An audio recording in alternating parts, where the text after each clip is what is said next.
नमस्कार दोस्तों, मैं हूं विकास बागरा और रीट मेंस की तैयारी में आज हम एक बहुत ही ज़रूरी टॉपिक पर बात करने वाले हैं जहां से सवाल बनता ही बनता है। टॉपिक है अभिप्रेरणा, जिसे हम मोटिवेशन भी कहते हैं। तो चलिए इसको एकदम आसान भाषा में समझते हैं ताकि आपका एक भी सवाल गलत ना हो। अच्छा, किसी भी चीज़ को समझने का सबसे अच्छा तरीका क्या है?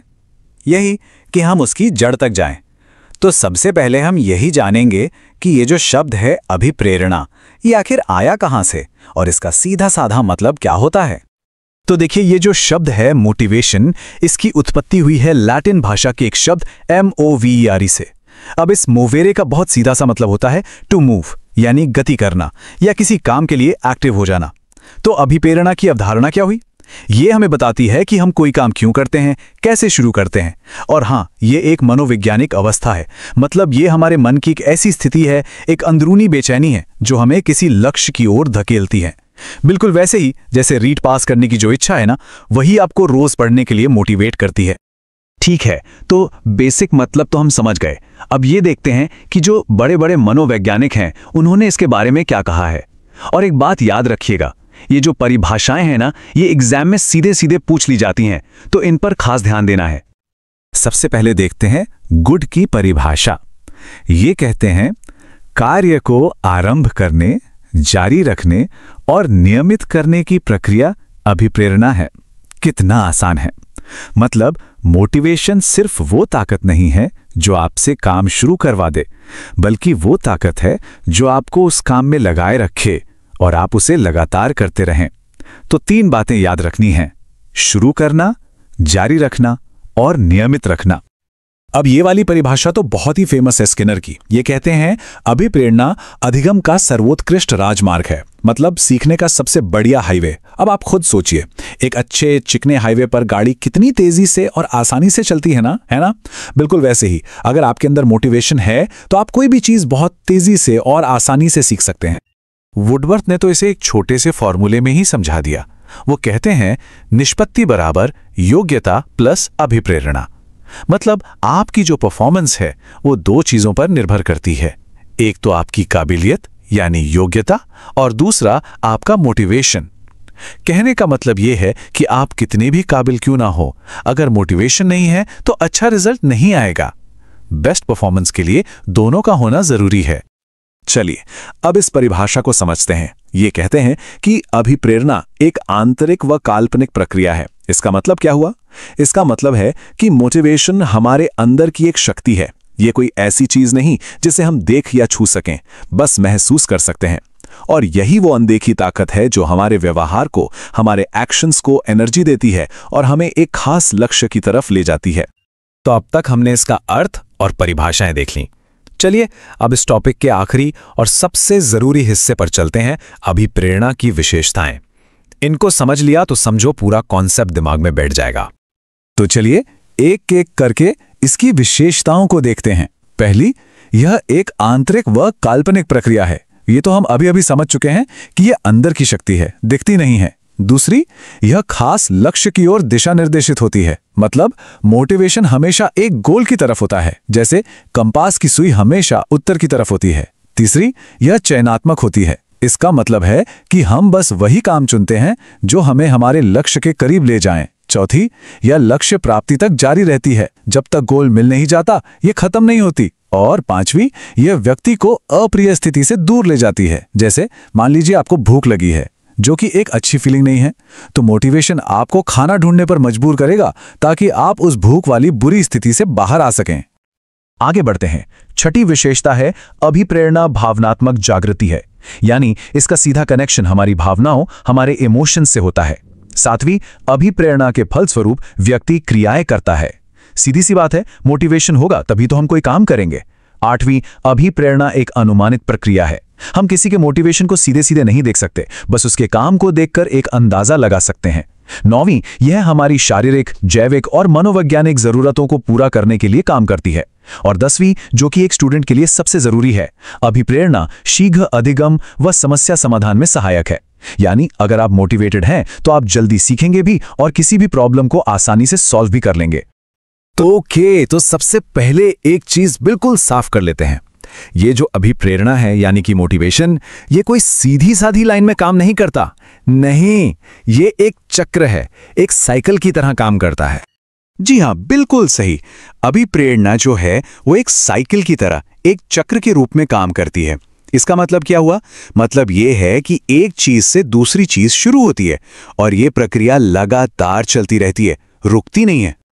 तो अब सवाल उठता है कि भाई इस चक्र में होता क्या क्या है ना? देखिए, इस साइकिल के बेसिकली 3 जरूरी हिस्से हैं, 3 प्रमुख घटक। चलिए एक एक करके इन तीनों को बहुत ही सिंपल तरीके से समझते हैं। साइकिल का सबसे पहला और सबसे जरूरी हिस्सा वो है आवश्यकता यानी नीड। बिल्कुल आसान शब्दों में समझें तो जब हमारी शरीर में या मन में किसी चीज की कमी महसूस होती है तो उसी कमी की स्थिति को हम आवश्यकता कहते हैं। सिंपल। और ये जो आवश्यकताएं हैं ये 2 तरह की हो सकती हैं। पहली होती है जैविक यानी बायोलॉजिकल, जैसे भूख लगना, प्यास लगना, ये सब हमारी शारीरिक जरूरतें हैं। और दूसरी होती है सामाजिक यानी सोशल, जैसे हर किसी को सम्मान चाहिए, दोस्त चाहिए, है ना? ये हमारी मानसिक और सामाजिक जरूरतें हो गईं। अब देखिए, जैसे ही कोई आवश्यकता पैदा होती है तो वो हमारे अंदर ना एक टेंशन पैदा कर देती है, एक बेचैनी सी होने लगती है। बस इसी तनाव को, इसी अंदर के खिंचाव को अंतर्नोद या इंग्लिश में ड्राइव कहते हैं। और यही वो पावर है जो हमें उस जरूरत को पूरा करने के लिए पुश करती है, मजबूर करती है। एक मनोवैज्ञानिक हैं डैशियल, उन्होंने भी कहा है कि अंतर्नोद आदि शक्ति का मूल है। इसका सीधा साधा मतलब यह हुआ कि जो भी काम करते हैं उसके लिए जो पावर हमारे अंदर से आती है ना, उसकी जड़, उसका रूट यही ड्राइव या अंतर्नोद है। तो जब इस अंतर्नोद यानी इस तनाव की वजह से हम कोई काम करते हैं तो हमारे उस व्यवहार को ही अभिप्रेरित व्यवहार या मोटिवेटेड बिहेवियर कहा जाता है। सिंपल सा उदाहरण, प्यास लगी है तो पानी ढूंढना, ये एक अभिप्रेरित व्यवहार है। ओके, अब आते हैं साइकिल के तीसरे कंपोनेंट पर। यह है उद्दीपक या प्रोत्साहन। ये क्या है? ये हमारे एनवायरनमेंट में, हमारे आसपास मौजूद वो चीज है जिसे हम पाना चाहते हैं। क्यों? क्योंकि वो हमारी जरूरत को पूरा कर सकती है। जैसे अगर प्यास लगी है तो पानी हमारे लिए क्या हुआ? एक उद्दीपक हुआ। और जैसे ही हमें वो उद्दीपक मिल जाता है, यानी प्यासे को पानी मिल गया, तो क्या होगा? हमारी आवश्यकता पूरी हो गई और जो अंदर का तनाव था यानी अंतर्नोद, वो भी शांत हो जाता है। और बस इसी तरह ये पूरा साइकिल कंप्लीट हो जाता है। इस पूरी प्रोसेस को हिलगार्ड ने एक बहुत ही सिंपल से फॉर्मूला में समझाया है।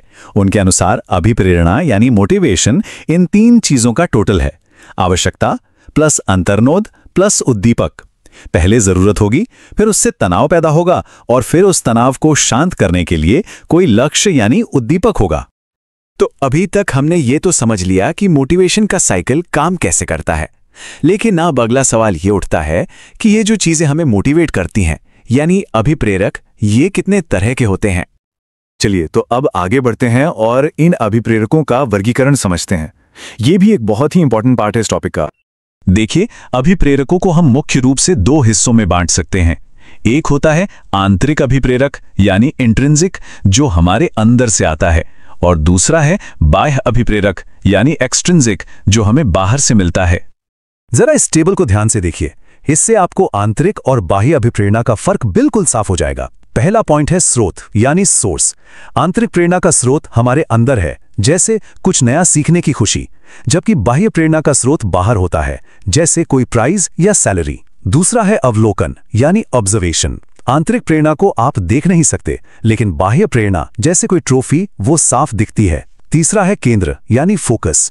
आंतरिक प्रेरणा में काम करने में ही मजा आता है, जबकि बाह्य में हमारा फोकस लक्ष्य पर होता है, जैसे एग्जाम पास करना। चौथा स्थिरता यानी स्टेबिलिटी। आंतरिक प्रेरणा ज्यादातर स्थिर रहती है, लेकिन बाह्य प्रेरणा में उतार चढ़ाव आते रहते हैं। और आखिरी पॉइंट है प्रभाव यानी इफेक्ट। आंतरिक प्रेरणा पर तारीफ या इनाम का ज्यादा असर नहीं पड़ता, लेकिन बाह्य प्रेरणा तो चलती ही तारीफ, इनाम और पुरस्कार से है। तो चलिए शुरू करते हैं और एक एक करके इन सभी अभिप्रेरकों को समझते हैं। तो सबसे पहला है संबंधन अभिप्रेरक। अब ये क्या होता है? देखिए, पहली लाइन कहती है दूसरों के भौतिक रूप से निकट आने की चाह संबंधन कहलाती है। इसका सीधा सा मतलब है लोगों के पास रहने की इच्छा, उनके साथ घुलने मिलने की इच्छा। इसमें ना एक सामाजिक जुड़ाव की भावना होती है, मतलब हम अकेले नहीं रहना चाहते, ग्रुप में रहना चाहते हैं। और ये जो भावना है ये पूर्व किशोरावस्था में यानी टीनेज से ठीक पहले सबसे ज्यादा देखने को मिलती है। याद है ना वो स्कूल के दिन जब दोस्तों के बिना कुछ भी अच्छा नहीं लगता था? बस वही है। चलिए अब दूसरे अभिप्रेरक पर आते हैं, शक्ति अभिप्रेरक। इसकी परिभाषा थोड़ी लंबी है पर मतलब बहुत आसान है। इसका सीधा सा अर्थ है दूसरों के व्यवहार और उनकी भावनाओं पर अपना असर डालने की इच्छा। मतलब हम चाहें कि लोग वैसा करें या महसूस करें जैसा हम चाहते हैं, चाहे ये असर हम जानकर डालें या अनजाने में। और इसी शक्ति की चाह को डेविड मैक्लेलैंड ने 4 स्तरों में बताया है।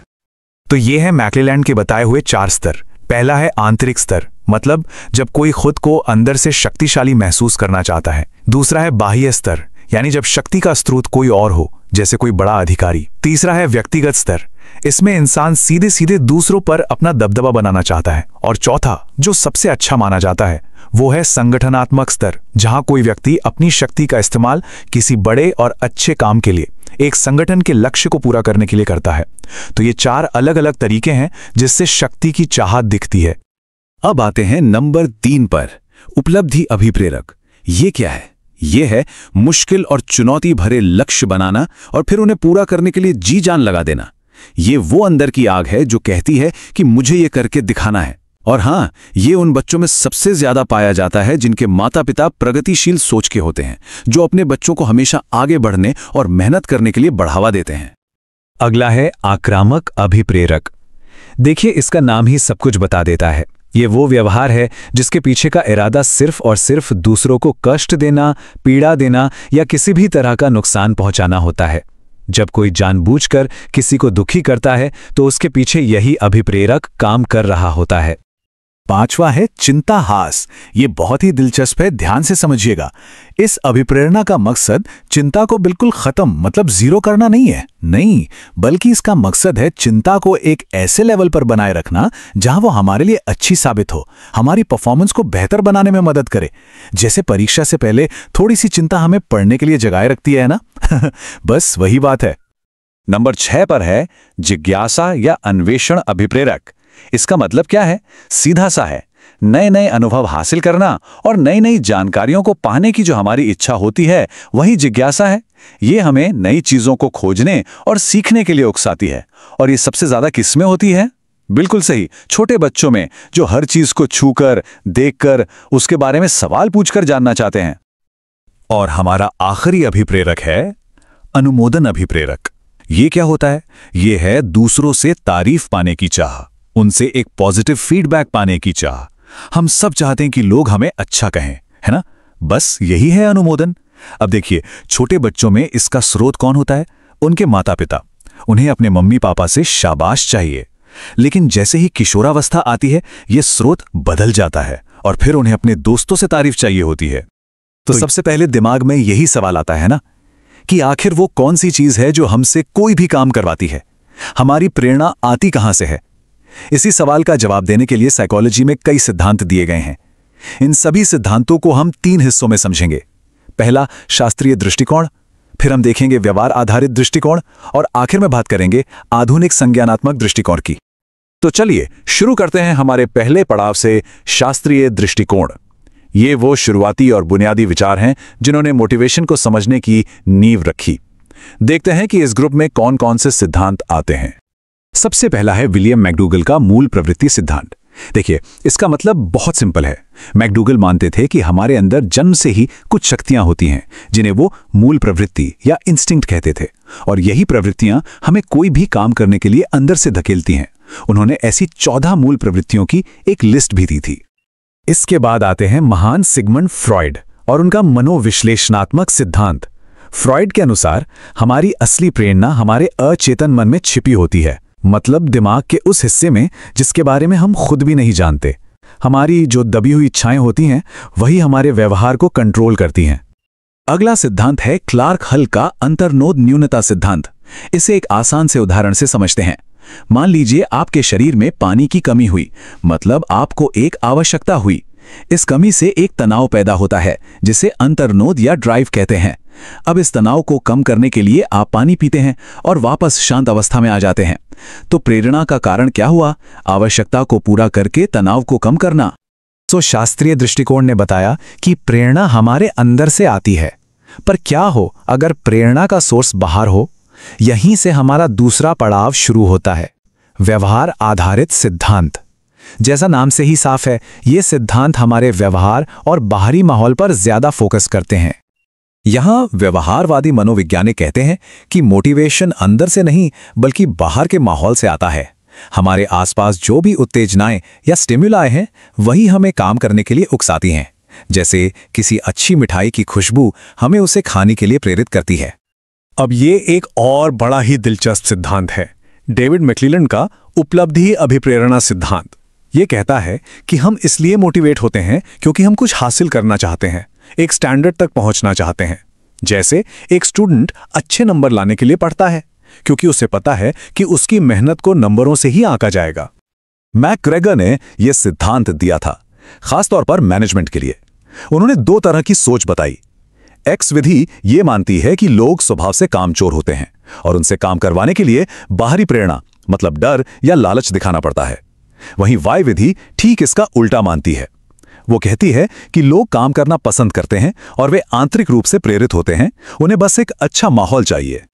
हर्ट्ज़बर्ग का यह द्वितत्व सिद्धांत बहुत महत्वपूर्ण है, इसे ध्यान से समझिए। वो कहते हैं कि काम में दो तरह के फैक्टर्स होते हैं। पहले हैं संतुष्टिदायक, जैसे काम के लिए पहचान मिलना, तारीफ होना, अगर ये हो तो मोटिवेशन बढ़ता है।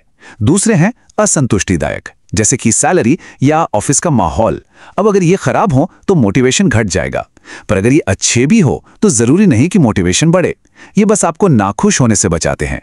मोटिवेशन बढ़ाने के लिए तो संतुष्टिदायक कारक ही चाहिए। और अब हम पहुंच गए हैं अपनी यात्रा के आखिरी और सबसे मॉडर्न पड़ाव पर, आधुनिक संज्ञानात्मक सिद्धांत। ये सिद्धांत हमारी सोच, हमारे विश्वास और हमारे सोचने के तरीके पर जोर देते हैं कि ये सब हमारी प्रेरणा को कैसे प्रभावित करते हैं। मॉर्गन का शरीर क्रिया सिद्धांत कहता है कि हमारी प्रेरणा का सोर्स कोई बाहरी चीज नहीं है, बल्कि हमारे शरीर और दिमाग की अंदरूनी हालत है। मतलब हमारा दिमाग ही हमें सिग्नल देता है कि हमें कब किसी चीज की जरूरत है और कब हमें उसके लिए काम करना है। हार्लो का यह सिद्धांत बड़ा मजेदार है। ये कहता है कि हम कई बार कोई काम किसी बाहरी इनाम के लिए नहीं बल्कि सिर्फ काम करने के मजे के लिए करते हैं। हमारी अपनी उत्सुकता, हमारी जिज्ञासा, कुछ नया खोजने की इच्छा, यही हमारी सबसे बड़ी प्रेरणा बन जाती है।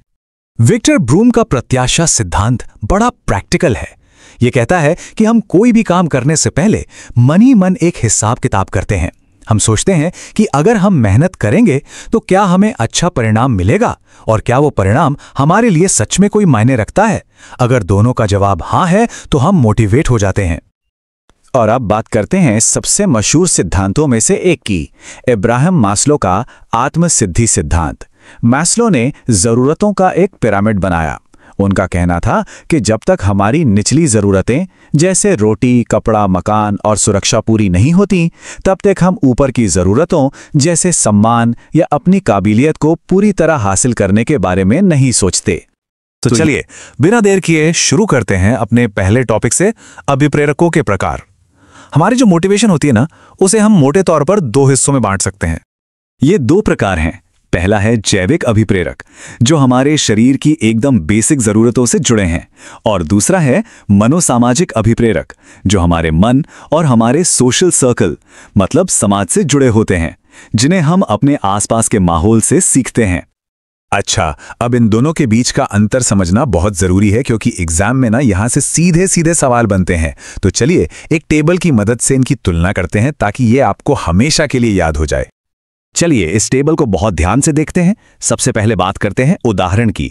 जैविक अभिप्रेरक क्या है? भूख, प्यास, नींद, ये सब हमारे शरीर की जरूरतें हैं, सिंपल। और इसके ठीक उल्टा मनोसामाजिक अभिप्रेरक क्या है? उपलब्धि मतलब कुछ हासिल करना, संबंधन यानी रिश्ते बनाना, और शक्ति, ये सब हमारे मन की इच्छाएं हैं। अच्छा, अब आते हैं प्रकृति पर। जैविक अभिप्रेरक जन्मजात होते हैं, मतलब हम इनके साथ ही पैदा होते हैं और जिंदा रहने के लिए ये जरूरी है। जबकि मनोसामाजिक अभिप्रेरक अर्जित होते हैं, यानी हम इन्हें समाज में रहकर सीखते हैं और ये जिंदा रहने के लिए अनिवार्य नहीं है। अगला पॉइंट है सार्वभौमिकता।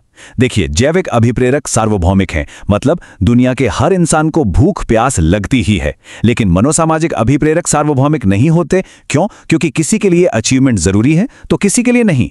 अब बात करते हैं प्रजाति की।